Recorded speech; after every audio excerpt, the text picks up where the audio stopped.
This is Coder Radio, episode 431 for September 14th, 2021.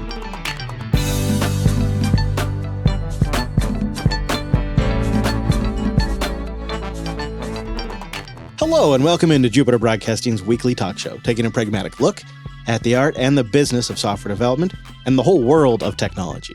This episode is brought to you by Cloud Guru, the leader in learning for the cloud, Linux, and other modern tech skills. Right now, everyone can get in the cloud learning game with discounts on learning plans, hundreds of certification courses, thousands of labs for hands-on learning, free cloud sandboxes to develop your skills at cloudguru.com. My name is Chris, and joining me at an odd time on an odd day is our host, Mr. Dominic. Hello, Mike. Hello, and happy Mystery Day. Yeah, it is a mystery day, isn't it? Like, why are we doing it on a different day? What are we going to talk about today?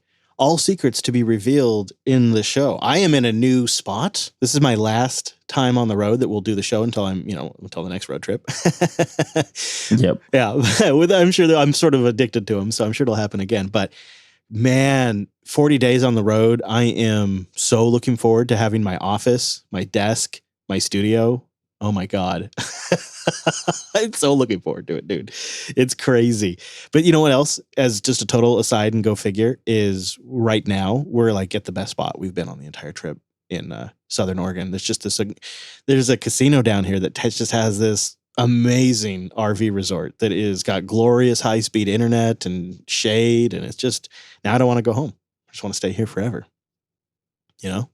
But then I saw you online, saw what you were doing, messing around with Android emulators. Like, what are you doing over there? Don't you know you're all in on the Apple ecosystem? Yeah. Well, you know what? I actually, don't tell anybody, but I actually like all technology. What? And I tend to take a pragmatic view. You mean like the whole world of technology? Like a pragmatic view on the world of technology, yeah. So I did pop open Android Studio, and I even tested out Maui. Okay, but be honest. What was it a bit getting there? I mean, I'm sure you got it working and you got to try Maui, right? But come on. It was a pain in the ass. Maui was a pain in the ass. Because the tooling for Mac just isn't there. Yeah. And the tooling in my VM for Windows also apparently doesn't work right. The Android AVD, the virtual device, would not work. So yeah, it was rough. Sorry. But I did see a successful tweet that you did manage to get it up and going. I got it all up and running, and it does look impressive. It does look promising. Now, I have a little bit of a Microsoft, what do we call this? Once bitten, twice shy kind of thing going on. Baggage? New listeners can listen back to the episode on Windows Phone 8 when I lost a ton of money on that. I think we all have a little Microsoft baggage. I think we can all relate. I mean, who doesn't, right? I'm really hoping that this is different. And having said that, I decided to do the project in something stable. So, well, what does that mean? It means not Maui. It means it didn't make the cut, huh? Let me give you a hint. Give me a C, and then if you were to add one to it, but if you were a programmer and you didn't want to like type, C plus C or like C plus 1. What might you do? You might do like a C and a plus sign and then maybe another one. Maybe you might, if you really wanted to get into it. By the way, we haven't talked about this much on the show, but my old man level has gotten to the point where I'm like, if I can't do it in Python, I do it in C++, and I'm grumpy about it, but it's fine. Our old man level was pretty high last episode. We got some fired up emails, and I didn't see it coming. Oh, we got our asses kicked. Ooh. Yeah, we really did. We done been straightened out. So we brought up this topic about Apple shutting down a Slack channel about fair pay. And I think out of old habit, Mike and I went into like extreme stereotypical boss mode. Like, normally we'll just go at it from like how people that run these corporations look at stuff. And we don't even disclose that like, hey, we're about to do this thing. Because to us, it is the nature of the beast and it's how they think. But I think we managed to get enough people fired up that it's worth talking about it. He says, this is an email we got him from listener Joe. He says, I love the show, but your discussion about workplace organization and pay discussion, it rubbed me the wrong way. Even by the standards of the incredibly employer rights happy US, discussing pay and other workplace concerns is legally protected activity. There are rights that the labor movement in the US fought tooth and nail and died for in the early part of the 20th century. And even if you're all on the management side, these rules have improved the lives of everyone in the US. I get your comments about outside political organizing, but that's not what the Apple stuff was about.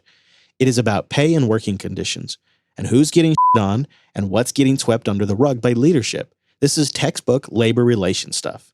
Sorry to be the annoying pro-worker advocate, but I just felt like you all were skirting the line of literally advocating breaking employment law. Thanks for the show. Sorry, I got a little ranty. Labor protections in the U.S. are so weak. You got to defend what little bit we have left. Joe. This is a tricky one because I still stand by a lot of what we said in the manager running a business to make a lot of money perspective. And I'm not trying to say it was. There's a big, it's just if I can interrupt, there's a big asterisk on us versus Apple. You and I are so small that we are below the standards for most of those labor laws. Oh, yeah, no, but I think both of you are probably channeling their position when we were talking about it last week. I mean, right. I was like, no, you will not discuss wages in Slack. Right. Like, because we're small enough that I can give that edict and, yay, Florida's employ at will. Right. I think I was a little callous when I said, this is a lot of people who are antisocial that don't want to have this conversation. And I still kind of stand by that too. But what I mean by it is discussing pay and how much you make is super not done in the US. It's very awkward. And I think it might be different on different coasts a little bit, but on the West Coast, it is like territory you just don't get into. And, if you do, it's with people you really trust. It's not just the West Coast. It's completely disrespectful to ask someone what they make. Right. It's a question like you teach your children. You don't ask that. I think the writer is correct that the Apple case is different, but I think in my head, I still had the Google case and the Microsoft cases. We do some military contracting every once in a while. It's fun. People making six figures should not be bitching that they have to do a contract for their country, right? If you don't want to do the job, quit, get no unemployment, and go fork yourself. Okay. Seriously. And if you're not a U.S. citizen and you're afraid to lose your H-1 visa, then you don't belong here. Get out. That's the one that's going to get us in trouble. But honestly, these are U.S. corporations. They actually do owe some sort of loyalty to the country. And the fact that Sundar Pichai would stand up and be like, oh, we're going to work with our employees on this. No, you work here. That's it. You don't want to work. You have a problem? The door's over there. This is why I believe so much in tech education. So these whiny bitches can be fired easily, right? So that there's not such a need for good Google proof or Microsoft proof engineers. Because this is insane. Because again, I always bring up the specter, but my personal hero, the president of China, Mr. Ping, is not afraid of these people. They do not have the same problems. You're an engineer at, well, look what just happened to Jack Ma. I think that's the best example, right? Sure, okay. He got a little too mouthy in prison.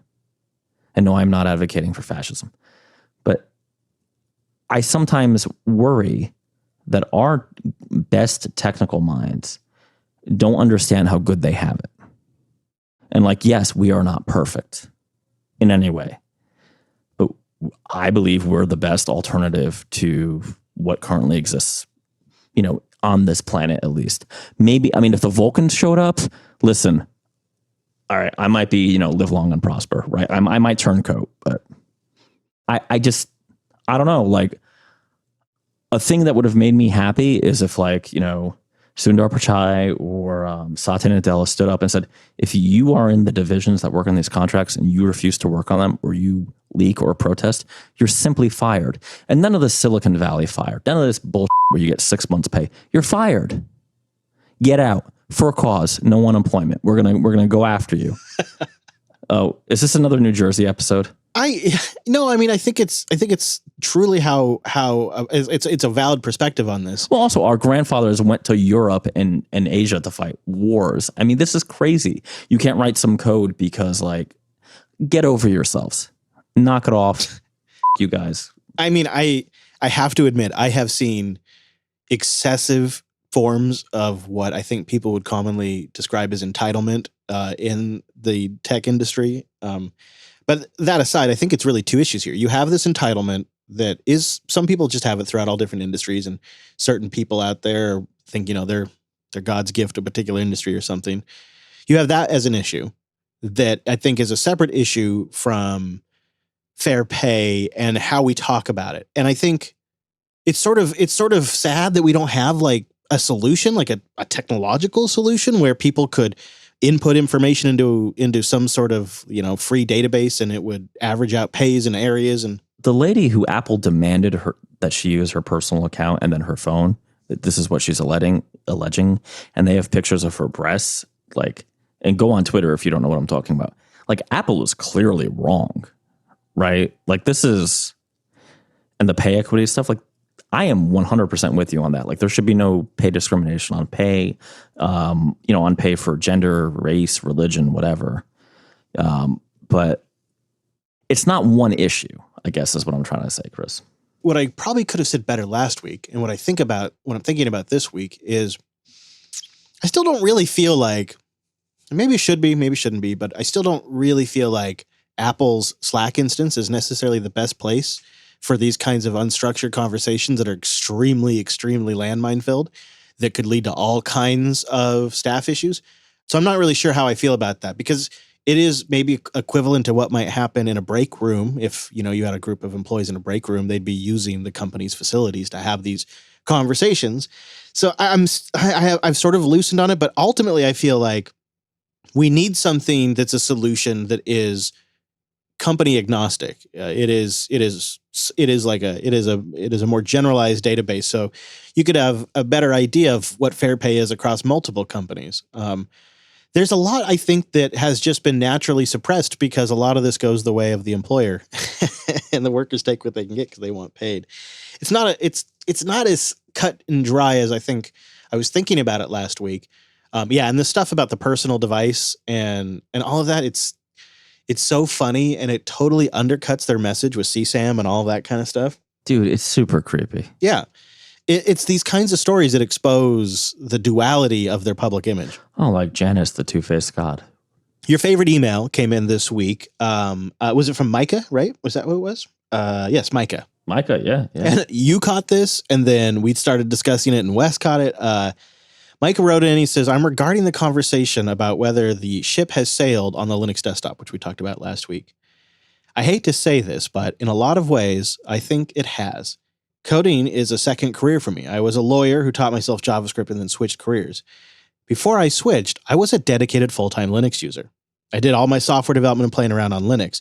I was really convinced there was no way I would ever use Windows unless, for some reason, maybe somebody hated themselves. They liked being trapped in a walled garden. It was Linux or bust. But then I got my first job as a software developer in a Windows shop.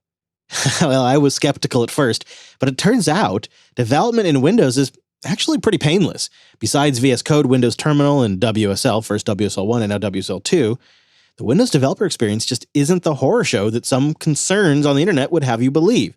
Hell, native Windows development's pretty good too. PowerShell's pretty powerful if you take the time to learn it. And common bash commands are alias these days, so really a lot of what you already know works.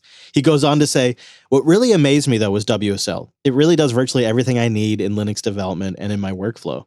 It's fast, lets you get the Linux file system, lets you get access to VS Code and IntelliJ. I can seamlessly connect to all of it. It's a damn near native experience, he says. And that's the thing. The stuff I need Linux for when writing code, it's just not generally desktop stuff. There's nothing wrong with GNOME or Plasma. They do their job. But really what I need when I'm writing software is the command line.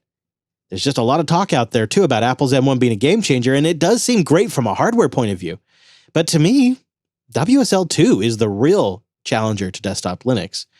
That's what we should be talking about. We now live in a world where you can get virtually all the benefits of Linux and the universal application compatibility of Windows without dual booting.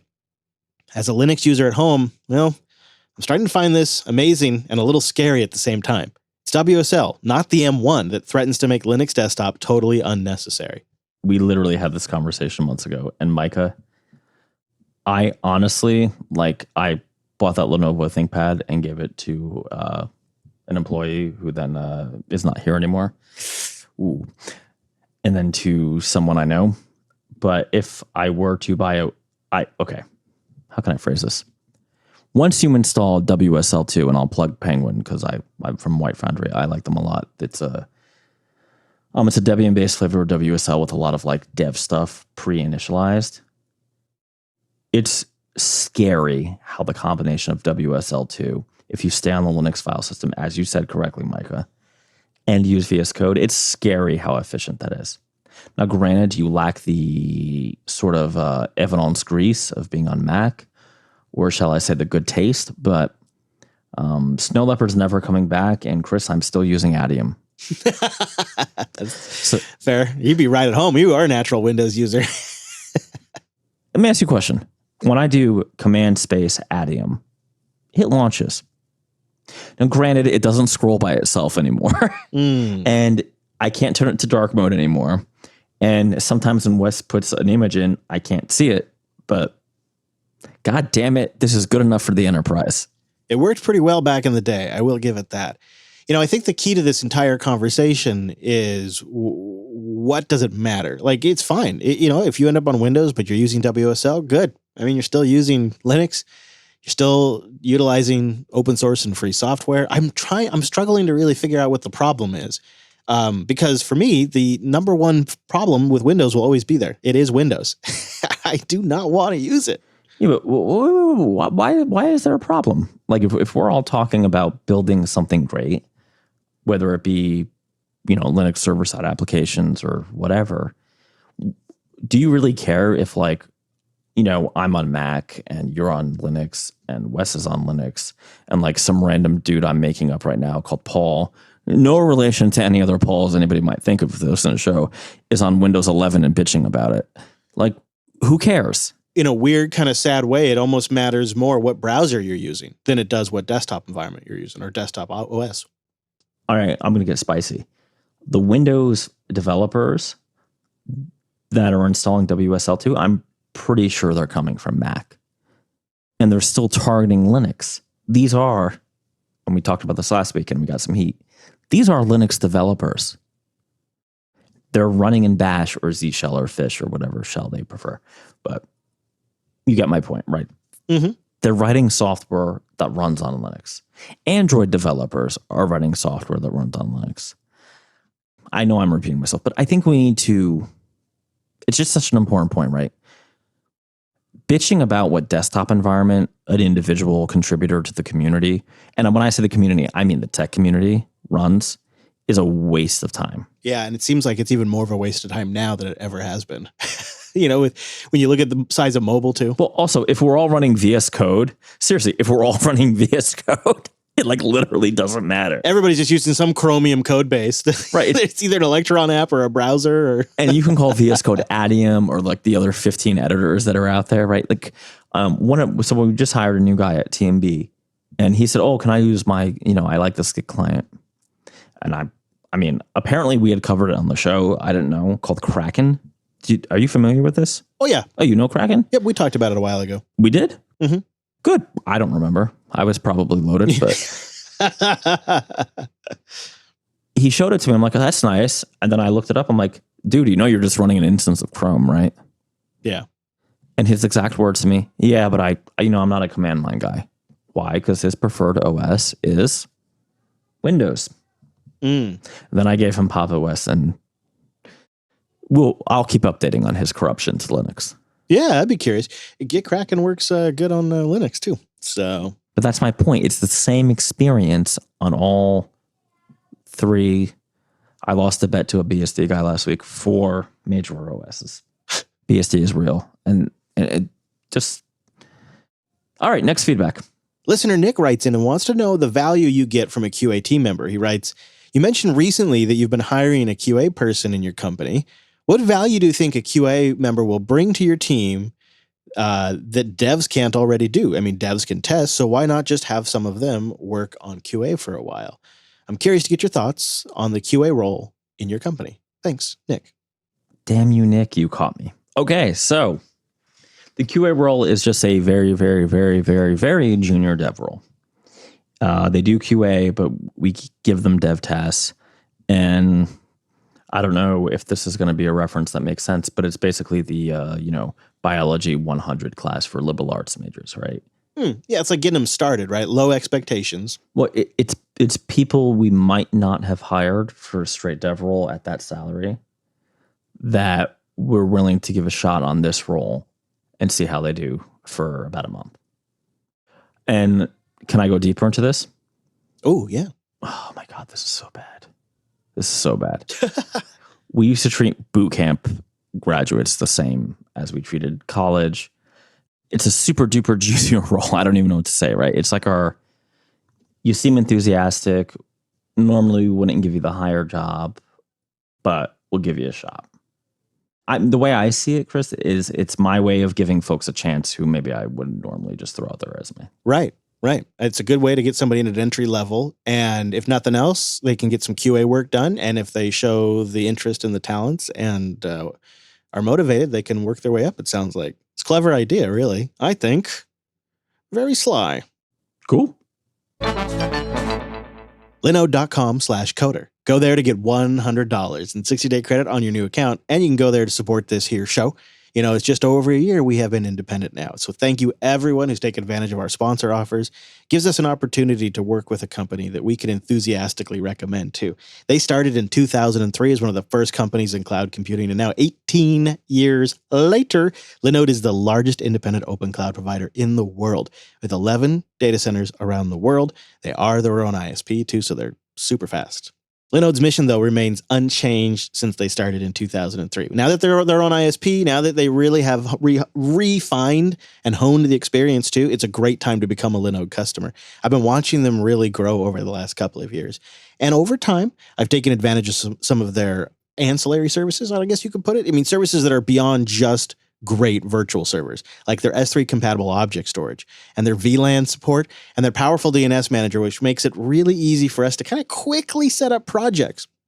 You would be surprised at how quickly we can get machines going to help supplement a segment in Linux Unplugged or to test something out for the show. It's something we do pretty frequently, and I really appreciate how slick they make all of that. And as you learn how to use the system too, you can really get moving quick. But on top of that, Linode's got Kubernetes support, they got Terraform support. I mean, a lot of stuff, but they managed to just display it all with a really clean, simple to use interface. That's why I think you should go over there and try it. Linode.com/coder, get that $100 and try it out. And you'll find they're 30 to 50% cheaper than the major cloud providers out there.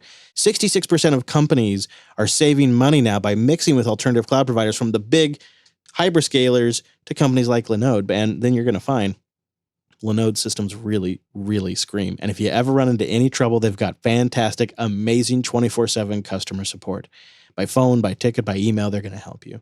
They also have a ton of how-tos, guides, and tutorials to get you started.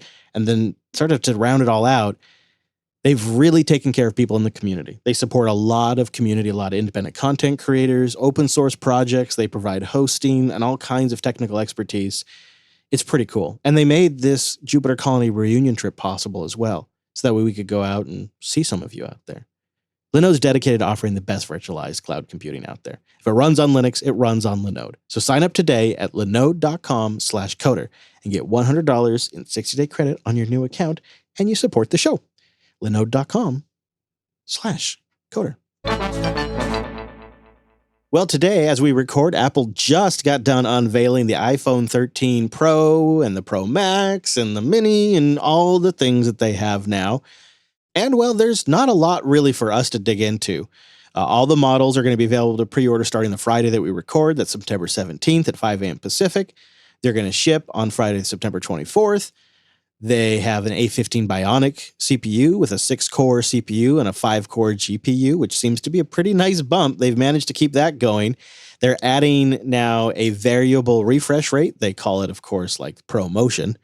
And they're offering a 1 terabyte storage option on the higher end. Anything about this event strike you? I refuse to answer questions that the IRS may later want you to discuss with me. Yeah, they had some iPads they announced as well, some watches. So, I mean, there's a selection of stuff. Yeah. So, okay. The watch stuff struck me. Really? So longtime listeners will know, back in 2015, I took a pair of heart attacks. Good time, a lot of fun. I have a heart condition. New listeners, shocker. So I have been, I was actually, you know this, Chris, I was a fan of traditional watches, meaning like, mechanical watches, right? But once that happened, I switched to a smartwatch. I think we have episodes on it, right? I tried the Fossil watches. Remember those? that were at Google Play. Oh, yeah. Google I/O rather. Yeah. Mhm. Yeah.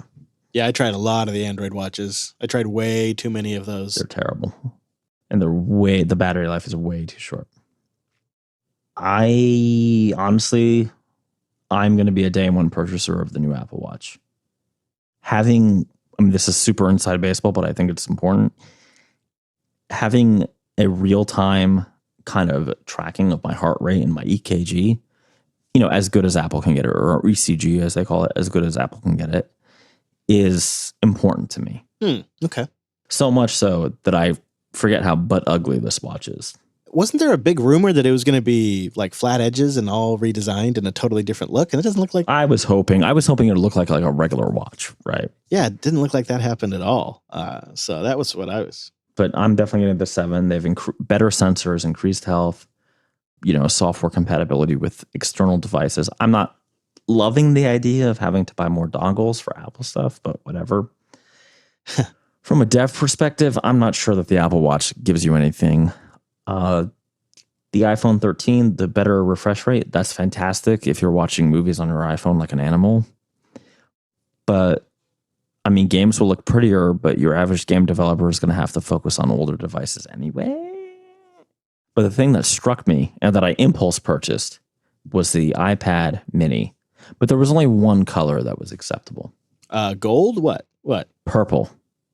Because on brand with the Mad Botter. Oh, they have a purple. Yep. Heck yeah. That's cool. It looks fantastic. And I have been an iPad mini supporter for years. And I frankly think Apple has been making a huge mistake by not treating the mini. They treat it like the device you give your kid. No, the mini is a viable tablet. Yeah, they hardly ever update it. They launched it in 2012 and they've done it, 2 updates or something ridiculous like that? Yeah, it's only gotten 2 updates. It's ridiculous, but... Jeez. And you can tell when a developer wrote an iPad app and they didn't think about the mini because it's a toolbar. It's just encroach upon the content space. It's terrible. They're also going to include a smart folio case with it all. This event, from what I did see, I think the virtual events are done with me. I find these now to be kind of boring. It's a perfect, sanitized, packaged up version of Apple's reality delivered to you in a live stream. Well, Steve Jobs is dead. I like when it's live because there's mistakes, there's ums and ah moments, there's a reality to it. Like the device has to actually be able to do the things they say it can do. But in these videos, it could all be CG. It just doesn't matter. Well, there's more drama to the live performance. It's an actual stage performance. This is like this is corporate PR. They're all corporate PR, but this is like, if I was a PR executive, I would think this is how all events should go. Right? It's like 2 hours of mainline corporate PR that is just, and they do a fantastic job with the cinematography and the effects, and they put it all together and the flow and they give a lot of thought to it. And I'm not trying to take away from that, but I'm just saying as it lands on me, I didn't even catch this one live. I was like, okay, well, I'll see it later. I got other stuff to do. I'm moving my RV. I think for me, I'm more interested in the software side of the Apple platform this year. iOS 15, iPadOS 15, I think are actually pretty significant, especially on the iPad side. And these devices don't really, there wasn't something that was significantly introduced that I'm like, oh yeah, well, that's going to be great. It's like, okay, well, mostly everything I want is going to be software side this year. New cameras are always nice to see, I suppose. And ProMotion is nice to see. And my mini, I got the iPhone mini this time around. Ooh, really? I've really been regretting it for about three or 4 months. Maybe about halfway through, really. For 6 months now, I've probably wanted to get rid of this iPhone mini. It's got the battery life of an Android phone. So it's completely disappointing. Completely unacceptable in every way. The camera, I miss having the zoom. It gets hot as hell all the time. My battery health is like down to 85, 86% already. I assume because I'm having to constantly charge it. So it's heating up all the time and wearing down. Hang on, Chris. We need to pause. Drew, I'm vomiting right now because he mentioned Android twice. And I've been doing Android studio development. And there he goes. There he goes. Sorry. All right. Sorry. All right, let's keep going. So I think I'll get a big one this time. I think I'm going to go the other way around. I'm going to get a real big one. You're going all the way up. Wait. Are you getting the regular one or are you going Pro Max, man? I'm going to swing so hard the other direction that my head's going to spin. Cuz I got the upgrade program. I understand if you ever get mugged, You could just kill the dude with that. It's a weapon. I gotta say, as stupid as it is, the ProRes video actually is appealing to me. Really? I know. I actually do a lot of video on my phone for family stuff. I do family videos and stuff. So is it really that much better? Well, anytime I can work with uncompressed source, or I guess ProRes is kind of like what FLAC is for audio.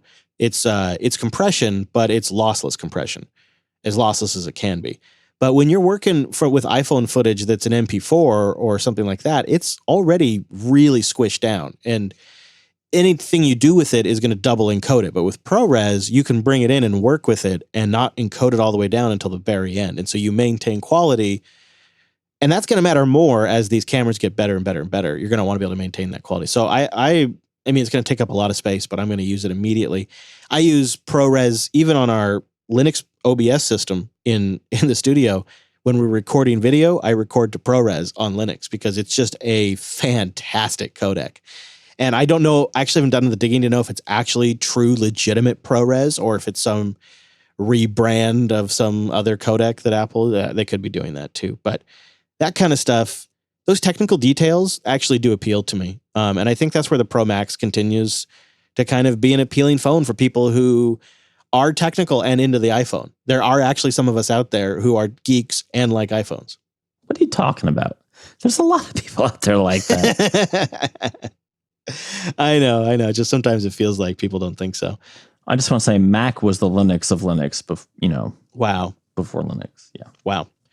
All in all, I think these things are getting pretty boring as far as like, these are not must-have devices anymore. They didn't introduce any new technology or like revolutionize some AR app. None of that's really happening anymore, and good on them. You know what? We don't really need everyone buying new phones every year, and I don't necessarily think Apple needs your money either. So I think it's great for people who are on like the iPhone 10 right now. This is a no-brainer update. But for those of us that are on the iPhone 12, unless you're like part of the upgrade program or there's some other reason you'd want to upgrade, or like maybe you're super disappointed with your phone, I think this is kind of a skip year for most people. I mean, spoiler, it is for me, except for the iPad mini, which I bought because it was purple. There's probably one other Apple topic we could discuss before we move off of Apple completely. Yeah, I think we should talk about it. So the Epic lawsuit. Every journalist, every scummy tech journalist was like, Epic kicked Apple's ass. Apple won, right? Apple straight up won.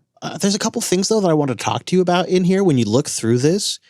So you know how Apple already had this reader category of apps in the App Store where they could kind of get out of the cut, like Netflix is in there and stuff? Yep. This judge has kind of defined a new category for Apple in the App Store where different rules can apply.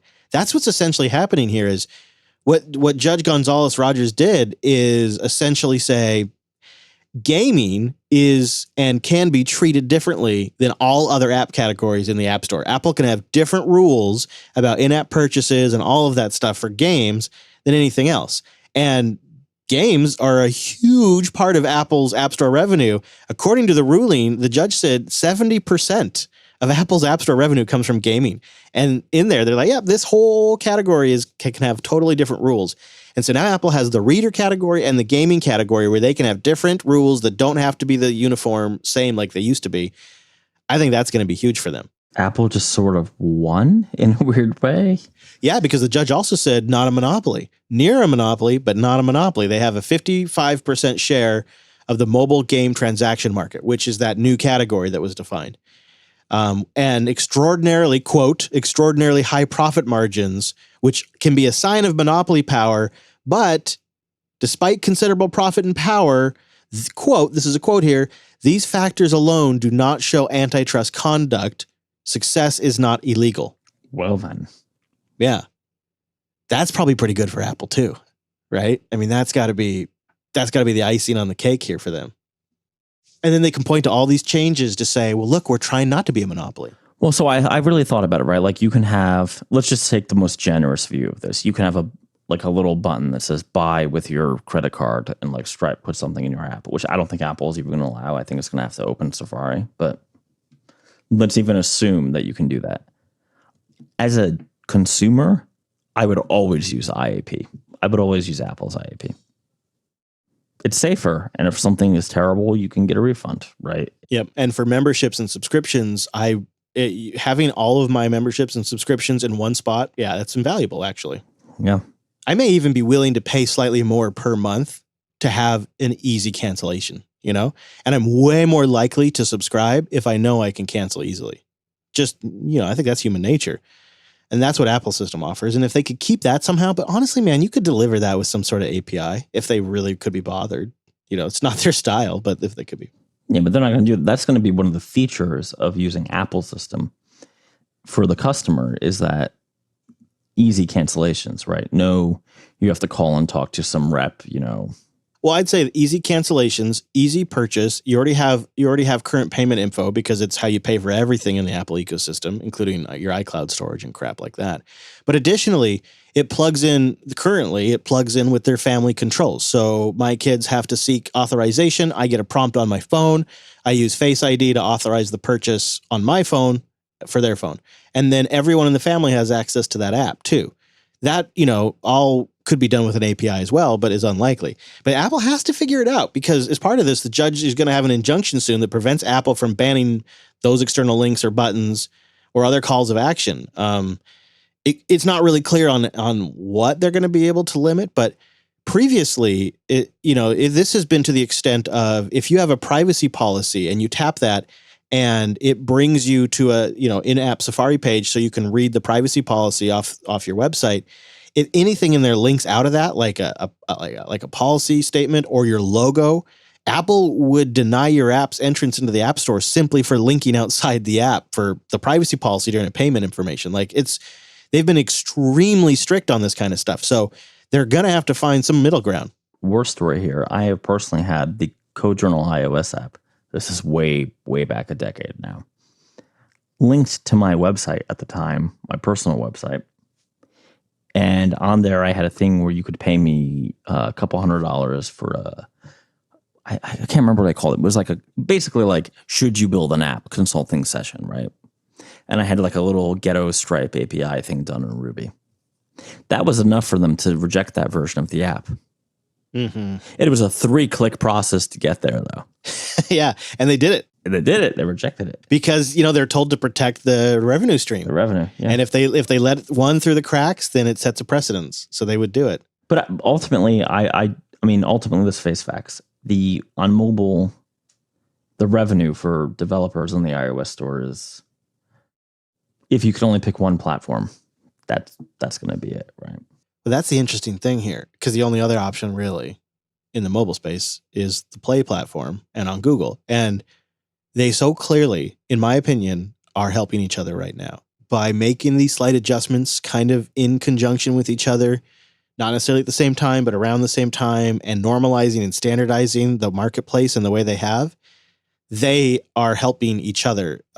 They are so dependent on each other to get through this right now. It's gross. And I think we get caught up in the Apple versus Google war, but the reality is these two companies need each other desperately to get through this antitrust stuff.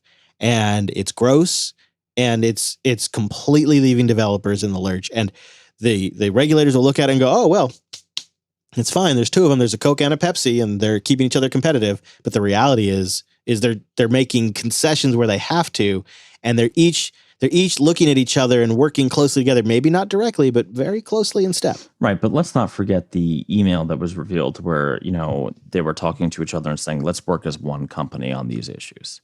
Yeah, and that was a bit ago, but I would imagine that still stands, right? It's life or death stuff here. It's their survival. All these lawsuits are about a bit ago, right? So who do you think benefits then from, we knew, you and I said it from the day one, we knew this was going to go Apple's way. We called it immediately.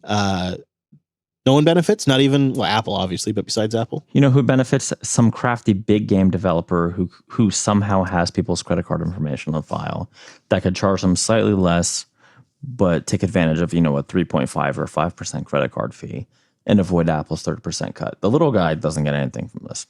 I don't have quite the bad look on it that you do, but because I think we're at this stage, we're forgetting the very clever political public battle. So Epic fought not only in the court, but they also fought in the court of public opinion, and they played that game better than Apple did. And I think they took Apple down more than a couple of pegs in the eyes of the development community.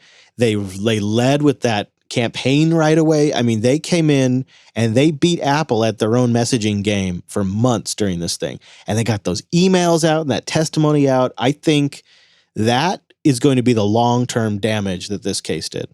And that's not insignificant. What is the difference between September and July? If you're an indie developer with limited resources and you can only target, if you're an indie game developer, I'll even make it more specific. With limited financial resources, you can only target one platform. Nothing. If you want to make money, if you want to feed your family, the answer is still iOS. So Epic has accomplished nothing. And by the way, Epic are not they're not Joan of Arc here. They're not, some white as snow virgin warrior coming in. Right. They wanted to open the Epic Game Store on iOS. And by the way, you should see and this is something the judge mentioned in her 185-page ruling, that they pull the same bullshit on their developers on the Epic Game Store. Yeah, and she's like, also, I'm looking at this. This is not really going to impact your bottom line. You've clearly just optimized your business everywhere else, and this is the last part you're making great margins. You're not making great margins on, and so you're just trying to optimize this. This isn't going to make or break you guys. Like, she called them out on that too. Like, I don't know. For me, part of the show is the plight of the indie developer, and somebody wrote in and said, "Hey, we're a team of 3 people. We're building a game. We're releasing it on iOS. Well, how should we do our payments?" I would say do in-app purchase and use every new Apple API you can. And if you can, do it in Swift, right? Like, release right after a new version of iOS. Because ultimately, money talks and this bullshit is just walks, right? Like, Epic is full of Ride the back of the turtle as long as you can, really. But Epic wanted to be a new turtle, right? They wanted to be... They wanted to be their own platform on somebody else's platform, and I hate them all. I miss the dream of the open web from the 90s, right? There is that. And Optimus Gray he's nailed in the chat room. The people who benefit the most from this are the lawyers. Yeah, well, the lawyers get 30% of the fund to help indie developers. I thought that was cute.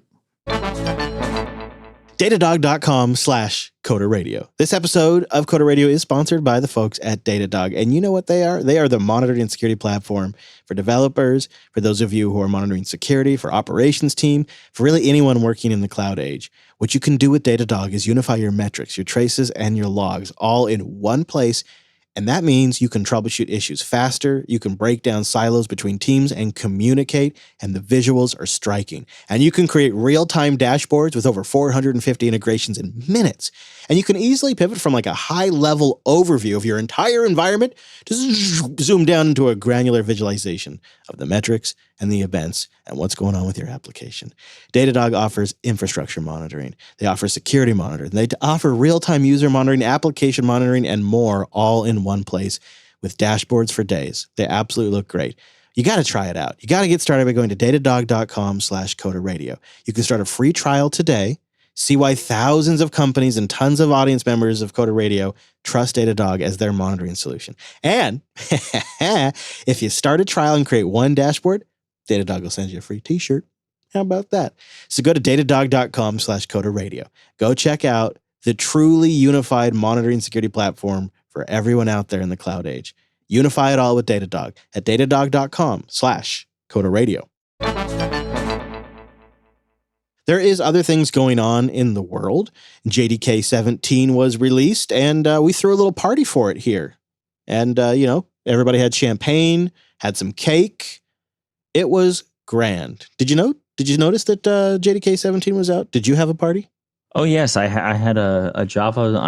I'm, oh, God, you've added me. Chris, listeners. Yeah. My name is Mike, and I have a confession. Oh, no. I no longer use a French press.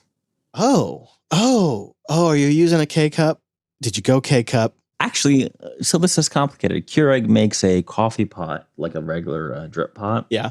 With a K-Cup system. So is it still a K-Cup, but they're just dripping it? No. One side is the K-Cup system. Oh. And one side is like a regular, like Mr. Coffee system. You got to be kidding me. No, I'm dead serious. I'm looking this up right now. It exists. Yeah, I mean, so you got yourself one of these, I see. Yeah. Man, I just don't know the Keurigs though.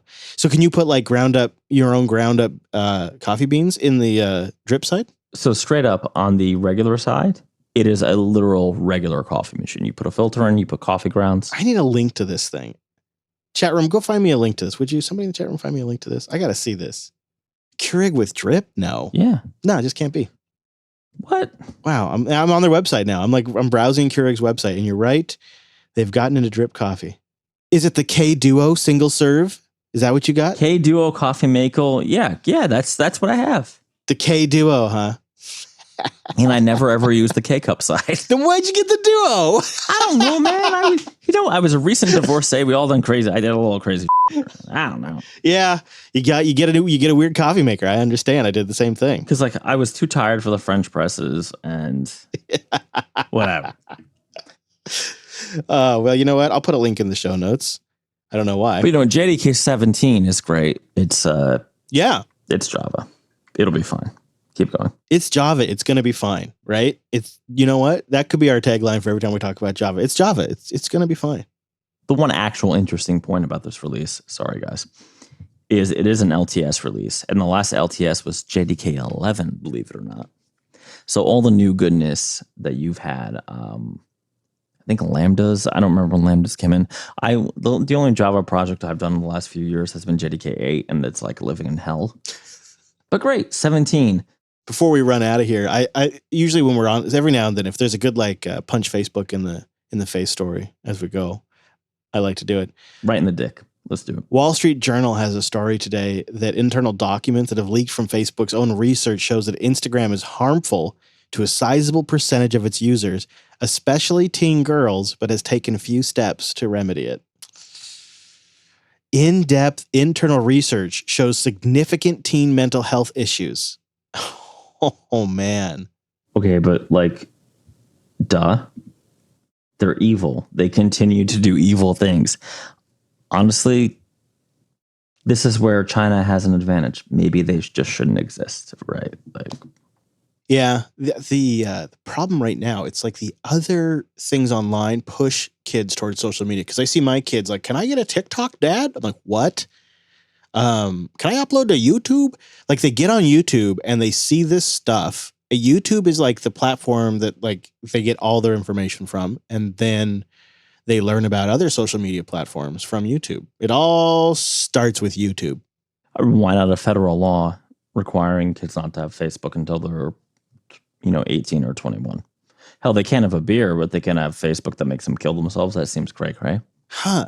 I mean, have we ever talked about limiting technology like that? I mean, I'm trying to think of something that's considered modern technology. I mean, obviously we already limit technology like that. The automobiles and guns and I mean that kind of, but I'm trying to think of like modern computing technology and software. Pornography is technically not legal for kids to view. So we already do this. That is true. And you could probably even find an argument that social media is more harmful than a lot of porn, although maybe not. I don't know. I have a 5-year-old son. I would rather give him a martini right now than let him have a Facebook account. I think I could totally see what you're saying. It's like, yeah, it's less dangerous. It's less harmful.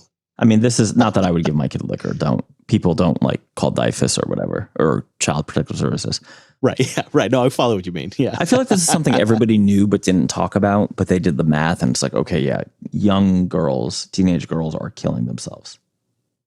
And by the way, when we say teenage, these are still children we're talking about. And they knew, right? They did their own research and they found out. They knew the whole time. So maybe we just borrow a couple Chinese cabinet members. I'm just kidding. No. Borrow everything else from there. You know what? I don't know if it might not be a Jersey week. It might be a Beijing week. I tell you what.